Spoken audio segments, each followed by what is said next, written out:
majesty, playing for glory, Arsenal way. Hello and welcome to the Arsenal Way. Back again with you guys for another episode of our Arsenal Agenda series. Join you every morning, Monday to Friday at 10 a.m. UK time. I'm joined today by Alfie. How you doing, mate? You good? You well? Morning, TC. Yeah, not doing bad. Fresh off 2 weeks away, so good to be back. Hope you're doing well as well. Yeah, of course. Not as rested as you are, but I'm glad you had a good time. And you've been flying, as has, of course, our technical director Edu. And we'll talk a little bit about that in a bit. There's some very interesting stories coming out that we're going to discuss. But of course, the main thing to react to is the weekend's fixture against Leicester, in which Arsenal came away with a 4-2 win. Very impressive indeed. What were your thoughts on the win? For me, the Palace game, I thought we were really good in the first half. Sort of, dropped off in the second half. But I thought the Leicester one, despite conceding twice, I thought it was a more controlled performance. And I think the response, especially after conceding, was fantastic both times. I think the second time, Martinelli's goal was even quicker response than the first. I was just impressed really by, Gabriel Jesus in the first half was on a different level. I can't remember the last time that I saw a player like that for Arsenal, and it's just a joy to watch him play, him taking on players. He probably should have had 3 or 4 in the first half. I think there was a couple. His first goal, there was a much harder chance than, I think there was 2 that he missed where Ward made good saves. But it's just great that the chances are coming so early on for him, because I think the more and more he settles down, the more and more goals he'll score. And I'd hate to think how many he'd finish with the end of the season. The way he's going, I think people laughed at when Paul said he could score 20 this season. But I think from what I've seen of him in the first 2 games, there's no reason why he can't. So really impressed with how he played, and long may it continue. Yeah, absolutely. I think there was a big question kind of around when he arrived, kind of how Arsenal made the right decision with the striker they'd got. We were linked to the likes of Victor Osimhen, Dusan Vlahovic, Dominic Calvert-Lewin, more physical kind of lanky strikers that are better in the air. But we've brought in Jesus, who is completely the antithesis of those players and has proven to be, such an integral choice. What do you make of kind of the idea that Arsenal went for kind of these more aerial threat type of forwards, although they were linked to them, and certainly Dusan Vlahovic was clearly a target of the club, and yet the one they've gone for is very different to that? Does it make you feel as though maybe we weren't necessarily in for those other ones as much, or do you think it's just because Jesus was there and available, we've gone more for him? Yeah, I think it is a strange one. Like I said, they are completely different profiles. I think for me, having someone who is so technical and has got the finishing aspect to him up front is so vital for the way we play. So I think some of the options that mentioned there, the likes of like Calvert-Lewin, I'm not sure how well they would have done playing for us. But the main thing, like I say, is his technical ability, his finishing is just so top drawer, and I think that's sort of integral to the way we play.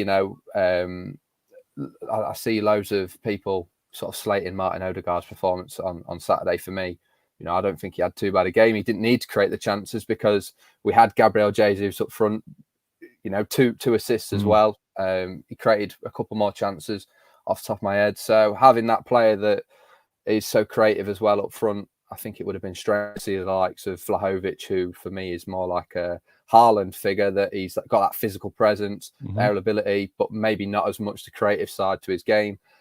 So maybe it was just a smokescreen for getting Gabriel Jesus, because we saw how many people were in for him, and looking now, seeing that Eddie was working on the deal for 5 months, I think it may have, like you say, just been there to fend people off Gabriel Jesus. Potentially.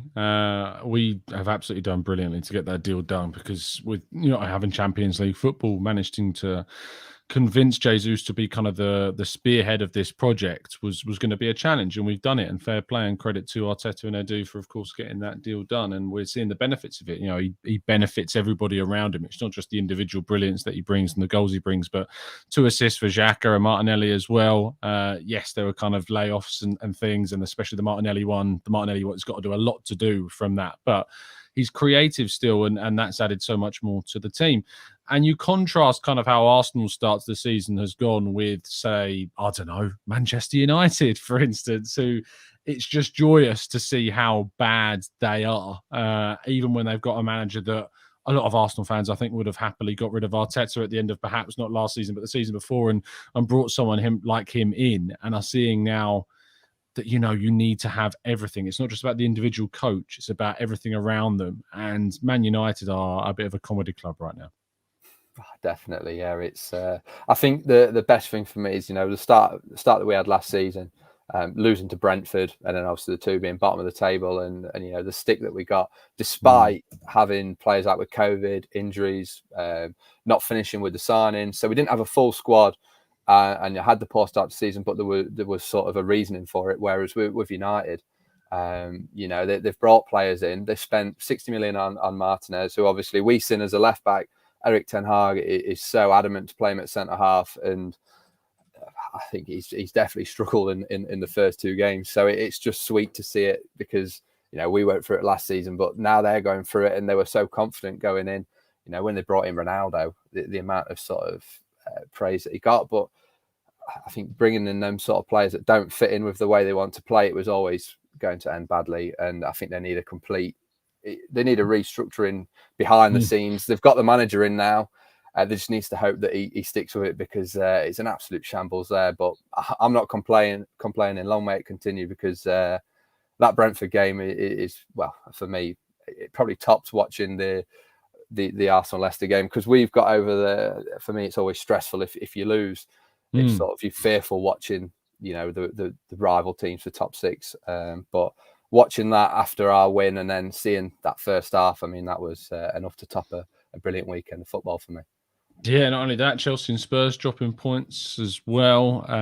Arsenal had a great weekend. I mean, if Palace pull off something against Liverpool tonight and stop them from picking up even a first win of the whole season, because they obviously dropped points to Fulham, all of a sudden Arsenal are looking very strong and in a very good place at the start of the campaign. Yes, we're playing against teams that you would say we should be beating, but so have United, so have Liverpool, and they haven't been able to do it. So far, only Arsenal and Manchester City are the teams that are going to be vying for those kind of top four places and above have been able to pick up those points. What did you see the Battle of Stamford Bridge 2.0 yesterday? It was an interestingly fiery affair, and obviously I do think that Chelsea were very unfortunate in the end not to come over all 3 points. Spurs very, very lucky to not see decisions go against them. I mean, in the sake of the last goal, the second goal for Spurs, there are three things that for me should be pulled up. One is obviously the foul on Havertz. The second one is the hair pull on Cucurella, and then the other one is I don't think it was in the second goal, but certainly the first goal where Richarlison is just blocking the pathway of the keeper when Højbjerg takes his shot for Spurs' first.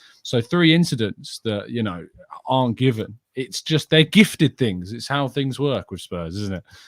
Yeah, I mean, it's a weird one, because obviously it's frustrating to see them getting those decisions. In the end, it probably worked out better for us, because I know personally I'd have preferred a draw rather than seeing one of them pick up all 3 points.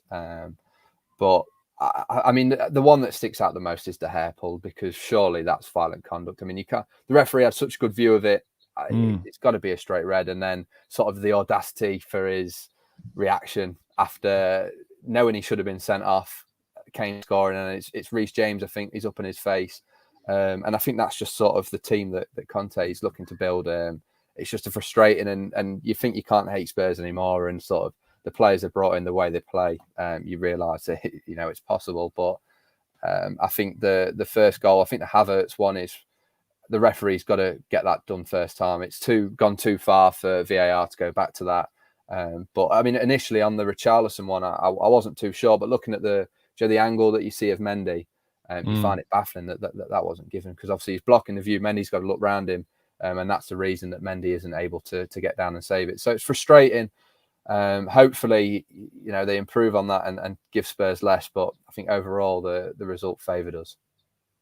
Absolutely, and I think the table obviously reflects that. And Arsenal have still got, you would say, 3 games with, we've got Bournemouth and then Fulham and then Manchester United. So, by that point, who knows where they're going to be in the table? But Arsenal could pick up a real kind of heavy momentum going through the games. So they've got Everton at home, Brentford away is a very tough game, and then of course it's the North London derby on the 1st of October. You could see though with those first, I mean, when you count the 2 games we've had already, there is potential for the first 8 games of the season all to be winnable, and Arsenal suddenly have got a real head of steam ahead of them going into the North London derby, which would be massive. But we can't be looking too far ahead, and Arsenal need to be looking into that next game against Bournemouth. And, you know, we don't have a particularly great record going to the Vitality Stadium. We've got draws, we've been beaten there. I remember obviously the 3-3, I think it was, where Lucas Perez scored. Giroud did that silly scorpion kick celebration after going and getting a 3-3, and Alexis Sanchez is going, "What are you doing? Get back!" Like, when he could have still got time to score another goal. So yeah, it's not going to be an easy game by any stretch. And, you know, they got a very decent win there against Aston Villa in the opening weekend of the campaign as well. Transfers, you know, we can never escape transfers. So far this weekend, we've not seen any kind of major moves, but we are expecting movement on a couple of outgoings. Runarsson looks very close to a move to Turkey, and Bellerin's situation is hopefully going to be resolved within now and the end of the summer as well, because that's a situation that you can just see Arsenal eventually going, "We're just going to cancel your contract." So both of those players getting out, good things for Arsenal. Yeah, definitely. I think the less said about Runarsson, the better. Obviously, we praise Arteta for his signings. Probably not one of the better ones under his regime, I think. You know, whenever I've seen him play, he's never looked confident, even in the Europa League. And then obviously that game against Manchester City in the League Cup, it's probably sort of ended his Arsenal career before it really even started. So it'd be good to get him out the door, because, you know, he's probably at that age. I think he's, you know, 28 now. You know, you forget, you think he's a young keeper with lots of potential. Still is young for a keeper, but I think he needs to get elsewhere and get first team football, you know, whilst he still can. On Bellerin's front, I think it's a really sort of sad end to his Arsenal career, because, you know, when he first came about, he was one of my favourite players in the team. I thought he was brilliant. Heavily relied on his pace. Obviously, when he went through this knee injury, I think it's completely killed him off, and he's nowhere near the player he was. But I think it's frustrating, because watching him at Real Betis, and how the Real Betis fans, you know, spoke about him, he was back to his best there, played brilliantly. And the fact that we're struggling to get a fee for him is worrying. So I think, you know, we praise sort of the likes of ripping up Aubameyang's contract, which to me was probably the right decision in the end. But it leads to stuff like this, where teams think they can, you know, get a cheaper deal. Obviously, Fiorentina pulling out of the supposed buy option for Torreira and wanting to pay, I think, half the fee. So I think teams are thinking they can bully us down and you know, get us to rip players' contracts up, or sell them for a very, you know, heavily cut fee. And it's sad, because, like I say, a player like Bellerin, who had so much potential and didn't fulfil it at Arsenal, going out on that sort of way, it's sad. But to be honest, I think it's the best for him, and for what he'd done for Arsenal, it's probably great to see him, you know, playing first team football elsewhere, and his career isn't over. So. Yeah, very true. Look, I think that he's a player that we will appreciate what he did in his young years, probably look back on it with an ounce of what could have been, because he was so highly rated as a young guy, and we're thinking, you know, this is going to be our right back for the next 10 years. And it's just not worked out, because, you know, he had those injuries to his knee and he never really came back the same. And that's why Arsenal felt they needed to move in a different direction. And actually, you know, our right back situation now, which is currently occupied by Ben White and Tomiyasu too, it's a very different profile to what Bellerin was. Not the speed, not the offensive kind of threat. The defensive rigidity has returned to that position, and I think we're better for it. So yeah, Bellerin will move on. I'll probably put money on it being a termination in the end. Maybe Arsenal can get some money, great if so, but I think it's just best if we resolve things, move him on, and move on from Arsenal terminating deals, because it's just not something that we need to do after, I feel, this summer. It's something that we'll just need to absolutely try and address as the summers move forwards and we bring in better players and sell more players for a higher fee, especially from our youth academy as well, with the amount of talents coming through, and won't find a route because there's just already so much talent in the first team. The other key areas, obviously, incomings. Youri Tielemans played against Arsenal. Didn't look, you know, amazing by any shadow of a doubt, but he was playing in the side that were dominated in terms of possession, and eventually he was brought off. It didn't really seem like his head was completely in the game, if I'm being honest. And if I am clear about it, I don't necessarily think that he is an absolute must for us this summer. You know, I don't think he's a player that Arsenal desperately need. If we're going to sign a midfielder, for me, it probably needs to be someone closer to Thomas Partey's profile to give him competition in that number 6 role. We don't necessarily have that. So what do you think about Tielemans, the potential midfield signing that we could still make? Yeah, I think it's a complicated one that's gone all summer. I like the fact you mentioned sort of having that player to fill in for Partey, because at the start of the season I'd have thought that Lokonga was the player to fill that role. Obviously played in that left central midfield role more as an 8 in pre-season and impressed there. I still think there is a future for him to play both, and playing under Partey would be brilliant experience for him. But I think the way and how integral Partey is to how we play, if he's not in the team, if he gets injured, then I do think I agree with you. Then we need someone that can play that position. And watching Tielemans, he's definitely not a 6. But I think the interesting thing for me is where Vieira fits in, because I know when first signed, I thought he was more of like an Odegaard profile. I know a lot of people saying that he can play that left central midfield role, and watching Xhaka in that role, I think that's one of the best games he's had in an Arsenal shirt. He was fantastic, and bombing forward, I think Zinchenko allowed him to get forward at times, as did Partey. And I think it's a tough one, because a player like Tielemans would fit in so well in that left central midfield role, and for the price, if we could get him for 20 million, I think it would be an absolute bargain. And it's, do you want to let him go to another team for that cheap? I've seen West Ham, I think, are pushing for him, so it's a tough one. But it's just whether Partey can stay fit, and since he's joined us, we've seen the injury records and how much they've cost us. So it's a tough decision. I think the market for a 6 is very there's very few between for options. And for me, I don't see any that are viable at the moment. So I think it's one that we'll leave to the end of the market. If we don't get anyone in, then I could see us bringing him in as added cover. But I can see the point of bringing in a 6. I'm not sure who's there for that position.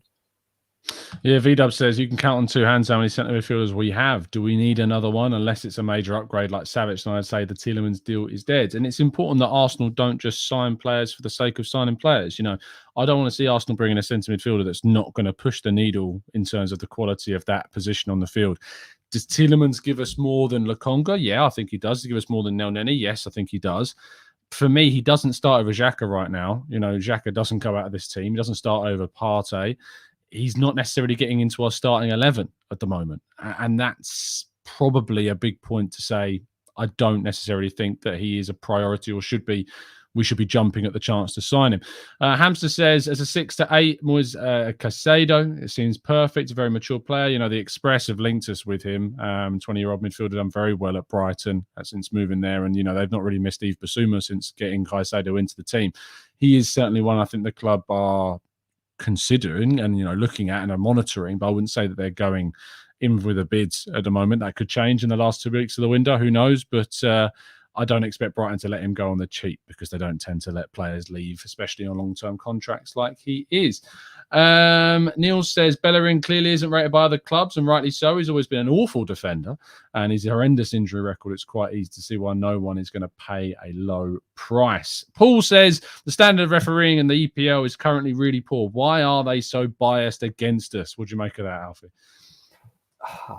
I agree with the standard of refereeing is really poor. I think that's across all divisions in England, not just the Premier League. And I think yesterday sort of showed it. I can't think of too many decisions that have gone against us this season so far. Of course, last season we did have a few. I think Gabriel Jesus should have had a penalty actually yesterday.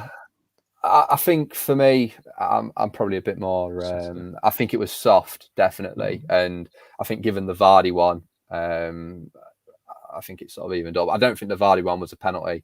I mean, Ramsdale doesn't touch him. He's looking to initiate the contact, and for me, it's a dive. I don't get why it's a yellow card. If we're going to talk about refereing decisions, then we'll talk about Granit Xhaka getting booked for diving, and then we've seen all sorts of dives.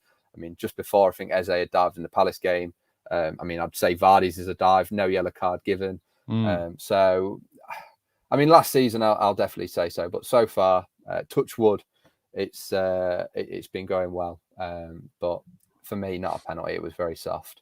Fair enough. I just think there was a trip there for me. I understand where you're coming from. It was light, it was soft contact, and in the commentary they said, contact doesn't necessarily mean it's a foul, but it's on that borderline, I think, and it's a close one. If it was against us, I Would I be up in arms if that was given? I'm not sure, because there is contact. So I think I'd be like, yeah, I can kind of see why they've given it. But I suppose in this case you can go, yeah, I can kind of see why they didn't. So it's on that borderline for sure. Darren England was useless, says Paul James in the chat. Yeah, I called him Johnny English yesterday. He wasn't particularly great. I think he's one of the new, I don't know how long he's been around. I've not really seen him, or he's not clocked on my radar at all. And I know they've promoted a few from the Championship after Mike Dean and who's the other one that's gone? John Moss, I think he retired as well. He's been due retirement for a few years now. Very true. Yeah, indeed. So yeah, they've replaced them. There was the referee in the game, West Ham Brentford. I watched that game yesterday. I think he was new as well. He did okay. It was interesting where there was a handball kind of blocking a goal that was only given a yellow card. They felt that the goalkeeper on the line was the Forest game, yeah. Yeah, that was an interesting one. I've never seen a player handball a shot so close to the goal line and not get sent off. They must have felt, of course, the goalkeeper would have had it kind of saved, but missed a penalty anyway. I mean, West Ham really blew it there. That's another team, of course, going to be going for European places that's dropped points too that we've not mentioned. So, it's the start of the season goes. It's been very, very positive for Arsenal, and hopefully we can see some more positive things going into the game against Bournemouth. Less than a week to go, of course, for that one. The nice thing about playing early in the weekend is when the new week starts, you've not got to wait too many days until Arsenal play again. We are going to wrap things up there. Thank you so much, guys, for tuning in. I'm sure we'll be back at some point this afternoon with another stream or another show or another upload for you. And of course, we'll be back tomorrow morning at 10 a.m. with this show as usual. Alfie, thanks for your time as always, my friend.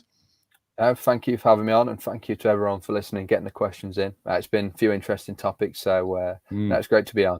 Absolutely. Let us know in the comment section if you're watching on Catch Up, anything that you've got to say about what we've discussed this morning.